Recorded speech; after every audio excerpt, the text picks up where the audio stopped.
Sukses itu tidak diberikan, melainkan diperoleh. Aku seorang musisi dan aktris. It's me, Mawar Dion.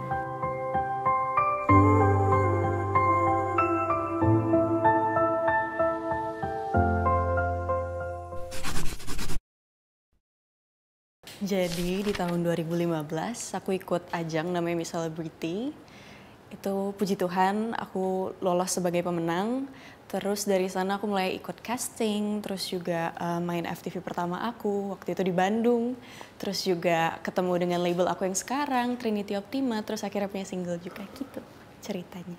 Jadi kalau awalnya itu kita casting bareng-bareng sama semua finalis Miss Celebrity pada saat itu. Jadi kita kayak naik satu mobil bareng, kita ke production house yang berbeda-beda bareng-bareng. Terus ya itu aku inget banget sih pertama kali aku kayak casting terus nyebutin nama, tinggi, berat badan dan lain-lain. Itu sebuah pengalaman yang baru pada saat itu. Pada saat pertama kali diajakin casting itu karena memang baru lolos dari Miss Celebrity, jadi semangat banget gitu kan, apalagi bareng teman-teman seperjuangan gitu kan, kayak wah asik banget nih kita rame-rame bareng-bareng casting. Tapi deg-degan pasti ada banget karena itu pertama kalinya juga aku casting.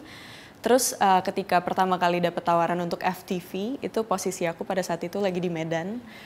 Terus itu kayak lagi malam hari waktu itu. Terus dikasih tahu ke mama, ditelepon ke mama kayak ini ada tawaran untuk main FTV di Bandung. Gimana kamu kira-kira bisa dateng nggak gitu. Terus akhirnya aku langsung kayak aku mau gitu.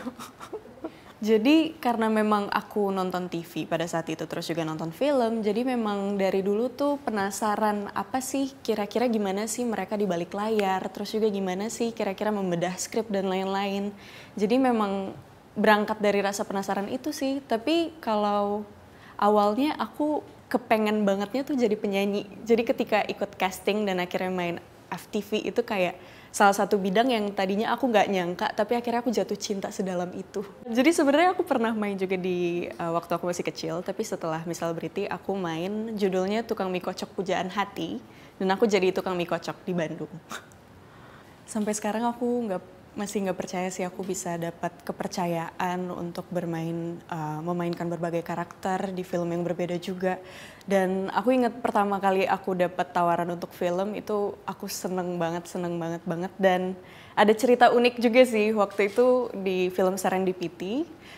Aku datang hadir aku casting untuk peran temannya Rani. Itu jadi ya bisa dibilang karakter utamanya pada saat itu menceritakan tentang si Rani ini gitu. Dan aku casting untuk karakter temannya gitu. Terus kebetulan aku lagi charge power bank gitu lah di sana. Dan ketinggalan. Jadi aku udah pulang, aku balik lagi. Terus ada Mas Indra Kobut, sutradaranya pada saat itu, ngelihat aku terus kayak, kamu mau nggak casting jadi Rani juga gitu. Terus aku kayak, boleh banget gitu. Terus akhirnya mulai casting dan tiba-tiba dapat kabar, kamu diterima jadi Rani, kita mulai di tanggal segini ya untuk readingnya gitu. Aku langsung kayak, ini serius. Wah bener-bener serendipity sih, kebetulan yang tidak diduga-duga tapi menyenangkan sekali gitu. Jadi di tahun 2018 aku mendapatkan kepercayaan untuk memainkan karakter Annelies Melema, dan itu adalah suatu karakter yang sangat-sangat berarti buat aku sampai sekarang. Itu pengalaman yang sangat-sangat menarik sih. Jadi kita kurang lebih ada workshop selama 2 bulan atau 3 bulan. Kita belajar berkuda bareng, terus juga belajar bahasa Belanda, belajar bahasa Jawa, terus juga kita olah tubuh. Jadi kita berdialog sambil bergerak juga, memahami ruangan. Itu seru banget sih. Dan proses syutingnya juga sangat-sangat menyenangkan. Kalau untuk membangun chemistry mungkin kita lebih banyak ngobrol sih, apalagi kayak proses workshopnya juga lumayan lama kan pada saat itu kayak dan kebetulan teman berkuda aku tuh dia, jadi aku naik kuda yang satu ini terus dia dengan kuda yang lain gitu, terus habis itu kayak kita belajar bareng juga gitu, jadi kayak sama-sama kayak susah ya gitu. Dari semua karakter yang udah aku mainin semuanya beda-beda sih, jadi kayak menurut aku nggak bisa bandingkan gitu, karena tingkat kesulitannya juga beda, terus keseruannya pada saat syuting juga beda, terus juga keseruan saat ngulik karakternya juga beda, jadi semuanya favorit aku. Sebenarnya aku pengen banget dapat peran di film komedi sih, karena aku belum kesampaian. Karena kayaknya seru aja gitu, kayak ada comedy consultant-nya juga nanti, terus juga ketemu sama teman-teman yang lebih berpengalaman di bidang komedi juga, dan sampai sekarang belum kesampaian. Pengen banget. Aku dulu tuh sering banget ikut audisi, jadi aku pernah ikut audisi Cherry Bell juga. Iya, waktu itu mereka lagi nyari member gitu, terus sempat ikut beberapa audisi juga kayak untuk sinetron dan lain-lain, dan puji Tuhan ketika ikut Miss Celebrity aku dinyatakan lolos ke Jakarta dan ya gitu. Sampai sekarang bisa ikut casting, terus juga bisa bergabung di film, bahkan nyanyi sekarang, puji Tuhan.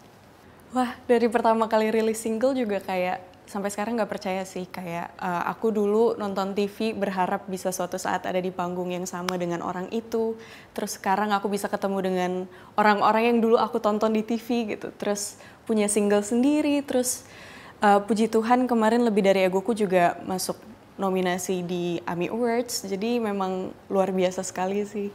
Kalau pada saat manggung pasti pernah sih ngalamin mic tiba-tiba nggak nyala atau salah masuk, salah lirik, itu pernah sih. Kalau untuk penyanyi, aku sangat-sangat mengidolakan Kak Tulus karena cara bernyanyi Kak Tulus selalu sampai ke hati, dan banyak banget sih sosok-sosok penyanyi yang menginspirasi aku. Ada Mariah Carey, ada Ariana Grande, aku ada Westlife juga, Backstreet Boys, itu banyak sekali memberikan inspirasi. Semuanya ada challenge-nya masing-masing sih. Kalau nyanyi, gimana kita bisa nyampaikan perasaan dari lagu itu ke penontonnya, terus penontonnya bisa merasakan yang sama dengan apa yang dirasakan oleh kita yang nyanyi gitu. Kalau di film sendiri, ya kesulitannya pasti ada juga karena setiap skrip yang kita dapatkan itu punya tantangannya tersendiri kan. Kayak gimana kita bisa menghidupkan karakter ini, bagaimana mungkin kita dipertemukan dengan dua karakter yang sama gitu. Sebelumnya kita dapat karakter yang kurang lebih sama dengan karakter yang kita dapatkan sekarang, gimana kita bikin jadi kelihatan berbeda mungkin dari gesture-nya atau dari cara bicaranya.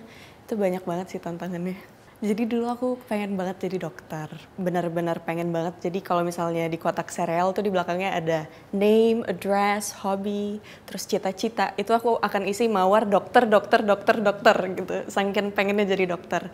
Tapi ketika aku masuk SMP tuh mama sempat ngobrol sama aku kayak, dokter itu tanggung jawabnya lebih dari apa yang kamu tahu sekarang loh. Kamu harus cari tahu lebih dalam dulu sebelum akhirnya kamu mutusin buat benar-benar ambil bidang ini gitu. Terus aku inget banget pas SMP juga aku banyak banget nonton artis-artis Korea, boy band dan juga girl band. Jadi memang ketika pulang sekolah juga aku salah satu yang aku tonton adalah itu, dan aku berharap banget one day aku bisa nyanyi di panggung sebesar itu. Mungkin bahkan karena pekerjaan aku bisa ketemu sama mereka gitu. Jadi kalau Mawar yang dulu tahu Mawar sekarang, dia pasti seneng banget sih. Aku bakal rilis single baru bulan depan. Jadi untuk tema lagunya masih seputar cinta sih. Jadi kalau Tadi Tanganku ini menceritakan tentang pasangan yang lagi ngejalanin long distance relationship. Jadi kayak ada perbedaan waktu, terus kayak aku khawatir nih kamu lagi kenapa-napa, tapi kamu bisa ceritanya sama siapa ya kalau bukan aku gitu. Sebenarnya kayak dari awal aku SMP ke mulai karir aku ngerasa kayak, wah ini sebelumnya aku mungkin kayak di hari ini tuh aku lagi di sekolah gitu, pasti sempat ngerasa kayak gitu. Tapi makin lama aku ngerasa kayak aku dapat kesempatan buat belajar lebih banyak gitu. Ketika bertemu dengan orang baru, mungkin di lokasi syuting, atau mungkin ketika bertemu orang baru di sebuah event, atau mungkin ketika sedang bernyanyi diketemukan dengan banyak orang-orang hebat. Jadi memang berkarir di usia muda menurut aku membuat aku belajar jauh lebih banyak. Kalau untuk berkarir di usia muda, karena puji Tuhan kesempatan yang diberikan setelah Miss Celebrity itu sangat-sangat, wah sampai sekarang aku juga nggak bisa deskripsikan dengan kata-kata, sangat-sangat luar biasa menurut aku. Jadi ketika aku ngelihat kesempatan itu, ya aku kembali lagi inget si Mawar kecil ini sih. Dia pasti bakal seneng banget kalau misalnya aku bisa ngejalanin apa yang dia impikan dari dulu gitu.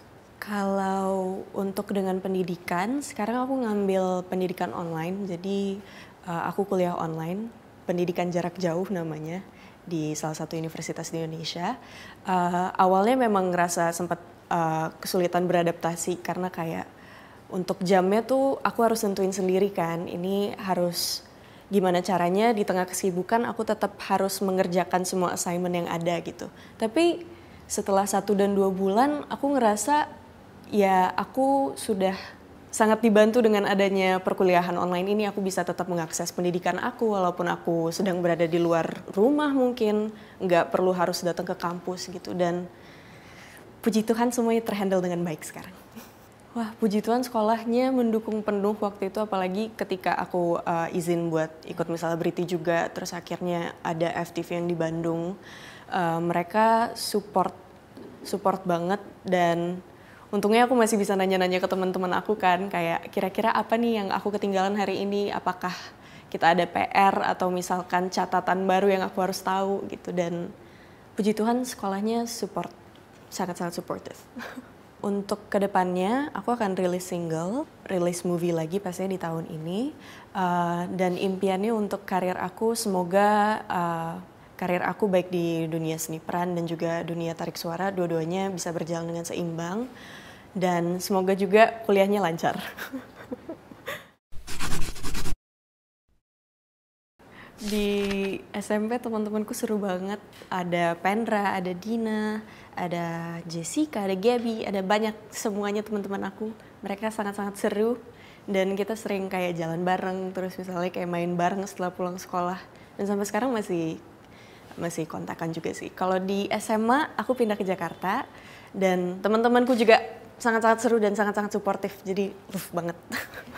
Ketika aku pindah ke Jakarta, salah satunya nada bicaranya. Mungkin lumayan berbeda ya di Medan dan di Jakarta. Terus juga ini unik sih. Jadi mungkin di Medan itu kita lumayan banyak menggunakan klakson ya ketika di jalanan gitu. Tapi ketika nyampe di Jakarta justru kayak bener-bener klakson itu dipakai kalau misalnya memang bener-bener udah aku harus klakson gitu. Jadi kayak waktu itu kita pernah sekali kayak tin gitu. Terus habis itu orangnya kayak bener-bener ngintip gitu. Padahal mungkin kalau di Medan kayak itu adalah hal yang biasa gitu. Jadi waktu itu memang di hari audisi rumah kita kebanjiran. Udah nggak apa-apa, kalian ikut audisi aja, aku akan ngebantuin ngebersihin rumahnya gitu. Jadi sedih.